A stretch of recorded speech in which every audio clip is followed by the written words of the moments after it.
بسم اللہ الرحمن الرحیم۔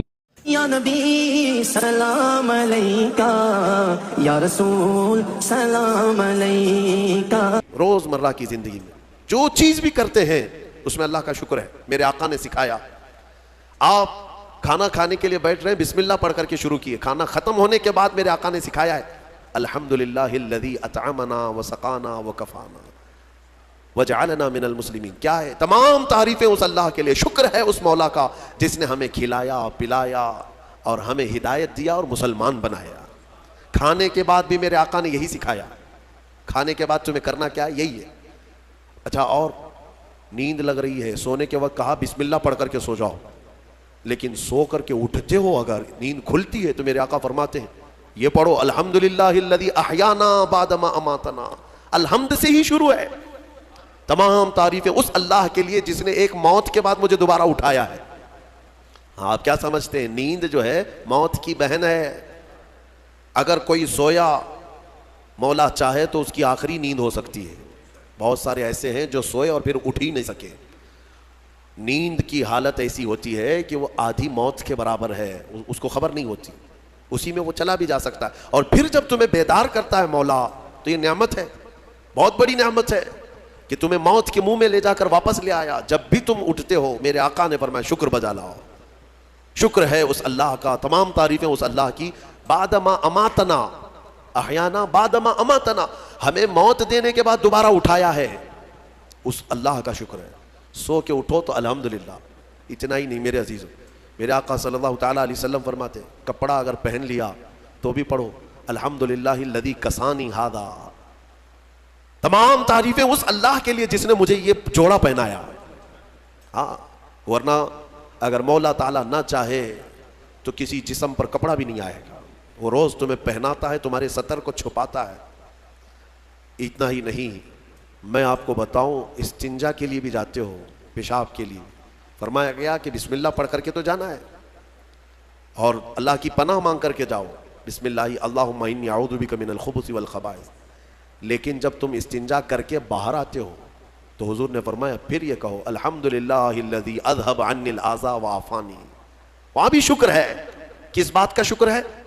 تمام تعریفیں اس اللہ کی، اس کا شکر ہے جس نے اذیت دینے والی، تکلیف دینے والی چیز کو میرے جسم سے دور کیا۔ تمہیں اندازہ ہے زہر ہے یہ جو اندر استنجا جمع ہو جائے تو آسانی سے آج پیشاب کر لیتے ہو، آسانی سے آج تم حاجت کر لیتے ہو، پخانہ ہو جاتا ہے، تو اس کو یوں مت سمجھ لینا کہ تمہارا کمال ہے، یہ رب تعالیٰ کی ہزار نعمتوں میں سے ایک نعمت ہے۔ اگر پیشاب تمہارا رک گیا، کڈنی کام کرنا چھوڑ دیتی ہے، آج جاؤ ہاسپٹلوں میں دیکھو ڈائلیسس کی مشینوں پر کتنے مریض سوئے ہوئے ہیں۔ تمہیں پتہ ہے پیشاب اگر نہیں نکلتا تو آج کے زمانے میں نیا ایک علاج ہے، ڈاکٹرز کیا کرتے ہیں کہ پانی جو ہے یہ پیشاب پورا خون میں مل جاتا ہے اور زہر بنتا ہے جسم میں۔ اگر ایک دن پیشاب نہیں ہوا تو پانی تمہارا جسم میں بھر جائے گا، اسی کو کریٹینن کا لیول بڑھنا کہتے ہیں، زہر بھر جاتا ہے۔ اب اس کو نکالیں کیسے؟ باہر آتا نہیں ہے، باہر آتا نہیں ہے۔ ڈاکٹر اس کے لیے ڈائلیسس کی مشین اس کو لٹاتے ہیں، کیا کرتے ہیں بڑی موٹی موٹی 2 سوئیاں یہاں حلق میں ڈالتے ہیں گردن کے پاس، یا پھر ہاتھ سے ایک پائپ جسم کا پورا خون نکالتا ہے اور مشین میں ڈالتا ہے، اور مشین فلٹر کرتی ہے، دوسرے پائپ سے فلٹر کیا ہوا خون اندر جاتا ہے، اور جو پانی ہے وہ مشین نکال کر کے باہر ایک ڈبے میں پھینکتی رہتی ہے۔ میرے عزیزو، میں نے اپنی آنکھوں سے دیکھا ہے ایک بار ڈائلیسس کرنے کے لیے 4 گھنٹے لگتے ہیں، 4 گھنٹے لگتے ہیں، اور کئی مریض ایسے ہیں جن کو ہفتے میں 3 مرتبہ یہ کرنا پڑتا ہے، اور ڈاکٹر ان کو ایک بوتل پانی دیتا ہے، لمیٹڈ پانی پینا، پورے 2 دن میں 1 لیٹر سے زیادہ پانی مت پیو۔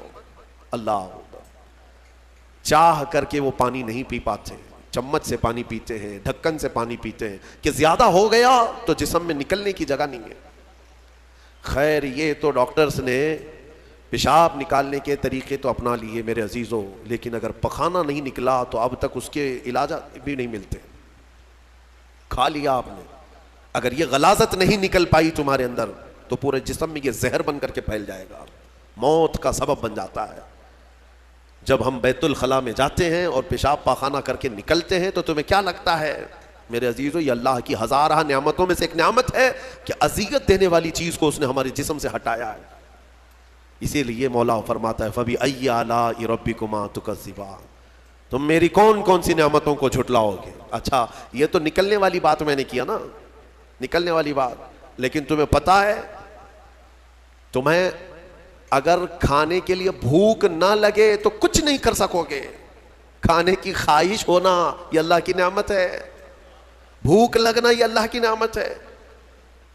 اچھا یہ بھی میں آپ کو بتا دوں, بھوک لگتی نہیں ہے کسی کو تو یہ مصیبت ہے, کھا ہی نہیں سکتا بغیر بھوک کے, وہ اندر لے بھی نہیں سکتا لقمہ. یہ رب تبارک و تعالیٰ کی طرف سے نظام رکھا گیا ہے, وہ بھوک لگتی ہے وہ کھاتا ہے. اور ایک بات میں بتا دوں, ایک بڑی بیماری ہے دنیا کی, بھوک تو بہت لگتی ہے, آدمی کھائے جاتا ہے لیکن پیٹ بھرتا نہیں, سیرابی نہیں ہوتی, شکم سیر نہیں ہوتا. یہ بیماری ہے ہیضے کی بیماری. اس بیماری میں حجاج بن یوسف مر گیا. ہاں بڑا گورنر تھا, جانتے ہیں بھوک اتنی لگتی تھی اس کو کہ ایک مرتبہ ایک گائے پوری ذبح کر کے بھون کر کے اس کو کھلائی گئی, پیٹ نہیں بھرا. خواہش ابھی بھی باقی ہے, بھوک ابھی بھی ہے, اور کچھ کھلا دو اور کچھ کھلا دو. اس کو پھر انڈے کھلائے گئے, مرغیاں کھلائی گئی, اتنا کھلایا گیا کہ پیٹ پھٹ گیا, پیٹ پھٹ گیا اور زہریلا ہو گیا. آپ کو کیا میں بتاؤں, پیٹ 4 لقمے کھانے کے بعد, کسی کو 10 لقمے کھانے کے بعد ایسا لگتا ہے نا پیٹ بھر گیا, الحمدللہ پیٹ بھر گیا ہے. یہ جو شکم سیر آپ کو لگتا ہے یہ اللہ کی نعمت ہے. کچھ لوگوں کو یہ بیماری ہے کہ تم ان کو 4 کلو بھی اندر کچھ ڈال دو تو یہاں کی جو چاہت ہے وہ نہیں جائے گی, ہاں خواہش نہیں ختم ہوگی. اسی طرح پیاس لگنا اللہ کی نعمت ہے, اور پیاس کا بجھ جانا یہ بھی نعمت ہے. سکرات کے وقت میں فرمایا گیا اگر ایک ندی پانی بھی اس کو پلایا جائے تو یہ حلق نہیں سوکھے گا, پیاس باقی رہے گی, اور پانی اور پانی اور پانی. تم اندازہ کر سکتے ہو ایک گلاس پانی پینے کے بعد اگر ٹھنڈک لگی, ہاں پیٹ بھر گیا, پیاس بجھ گئی, نعمت ہے اللہ کی یہ.